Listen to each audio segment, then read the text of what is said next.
This is for the Booth essays for 2018-19.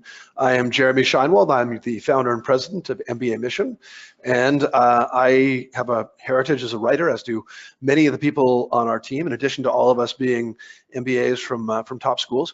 And so I love doing essay analysis for that reason, because it is part of my my creative heritage and process. So let's jump to it. What are the questions this year? How will the Booth MBA help you achieve your immediate and long-term post-MBA career goals? And Chicago Booth immerses you in a choice-rich environment. How have your interests, leadership experiences, and other passions influenced the choices in your life? And both of them have a 250-word minimum.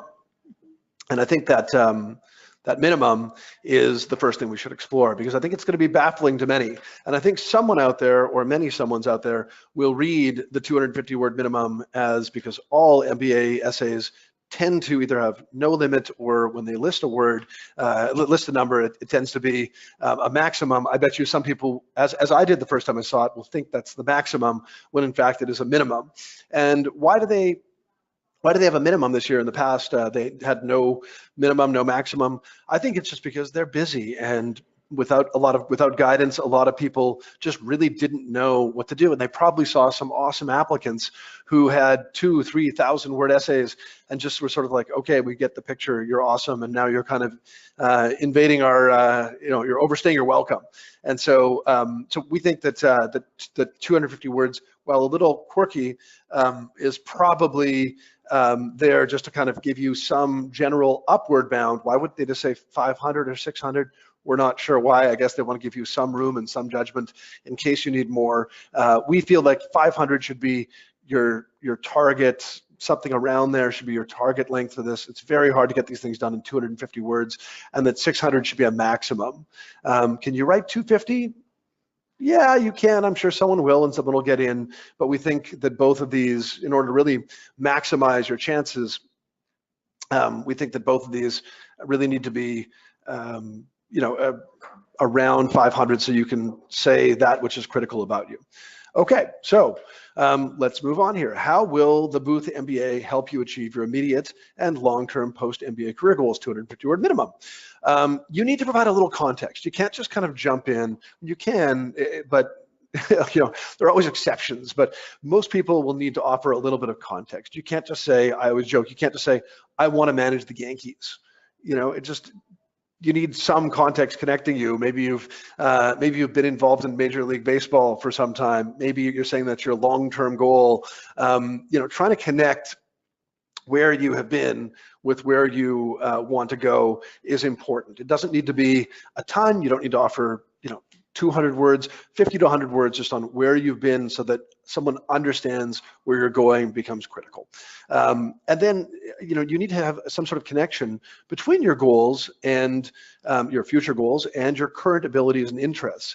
And another example I like to give, you can't just say, hey, I'm in marketing, I want to go into hedge funds.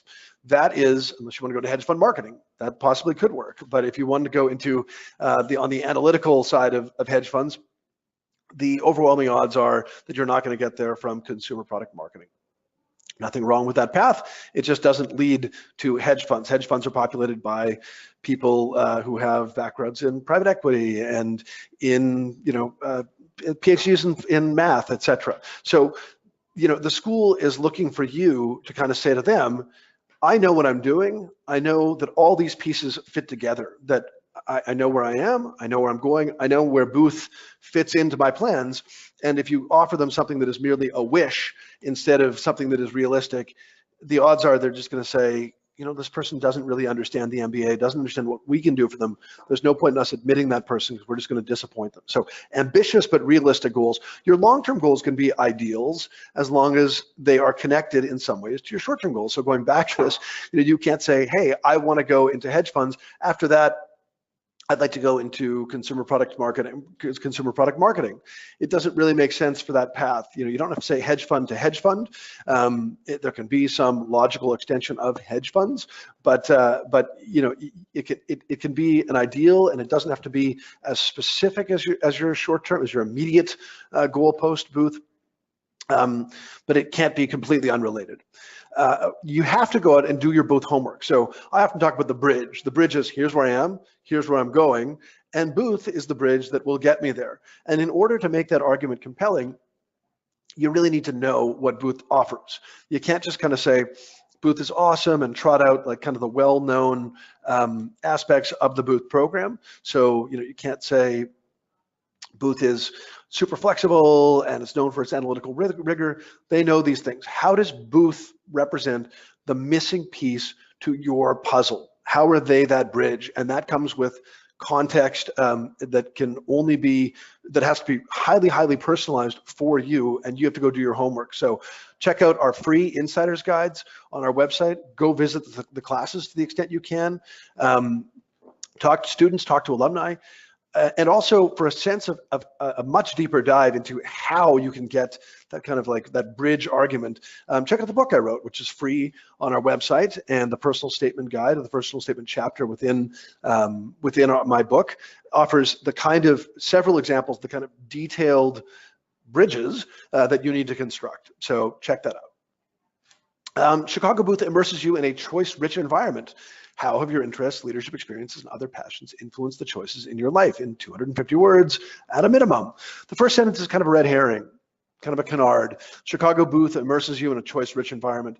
Not really that relevant. You don't need to address the choices at Chicago Booth. Really, this question is, how have your interests, leadership experiences, and other passions influenced the choices in your life? And so there are many different approaches you can take.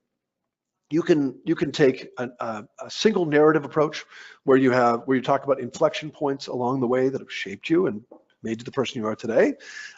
You could offer one very powerful anecdote where you talk about one clearly formative experience that really has made you who you are today. That experience could be positive or even negative, as long as you don't strike a negative tone. So if you could talk about a failure or values that you've eschewed that were once part of your life, that you've eschewed and you've moved on and reshaped your focus and reshaped your values, that could be a way to go. The options are somewhat limitless. I mean, I could see someone even offering maybe 2-3 brief vignettes where you talk about an experience and then reflect on it, a different experience, and reflect on it. There are lots and lots of different ways. The key in this line is narrative. You want to let someone walk a mile in your shoes. You want them to really be able to experience what you've experienced. And so just telling them what you're passionate about isn't going to work, but allowing them to enter into your passions and sort of take them through how those passions are manifest is critical. The other thing is, well, I'll get to that point after about owning. Actually, it's important to show a cause and effect relationship, right? They're saying, how have your interests and leadership experiences influenced the choices, right? So how has one thing influenced the other? And so if you're offering a story of how one thing influenced the other, you have to kind of show a first part and how it manifests in the second part. And this kind of relates to ownership. You don't need to offer something that they have never, ever heard before. You don't need to tell them about a passion that no one has ever had. So on a personal basis, I was a speechwriter for an ambassador. And I could talk about how I lived in an environment where if you didn't come to dinner with a very, very high level of awareness of what was going on in the world, ready to debate world events, then you weren't really participating in dinner time conversation at the Shinewald home. And I could talk about that as really leading to my interest in politics and how that manifests and how I ultimately became a speechwriter. I can actually own that. It doesn't mean I liked politics and I became a speechwriter. It's, hey, here's the narrative about how politics was very much alive in my life always, and the steps along the way that got me to being a speechwriter. So it's not about you telling the reader something that they've never heard before. It's about showing cause and effect and really owning that experience for you. Okay, that's the second essay. The third is like most schools, they give you a chance, and this one is a max, it's 300 words max, to offer any supplemental information around anything that is unclear in your application and requires further explanation. So what could be unclear? Among other things, a tough GMAT or GPA, time off from work or academics for personal reasons, even petty crimes. We've seen people who have DUIs in the record, or charges of academic dishonesty. We've seen people with some strikes against them still get into top business schools. Maybe you have no recommender from your current position.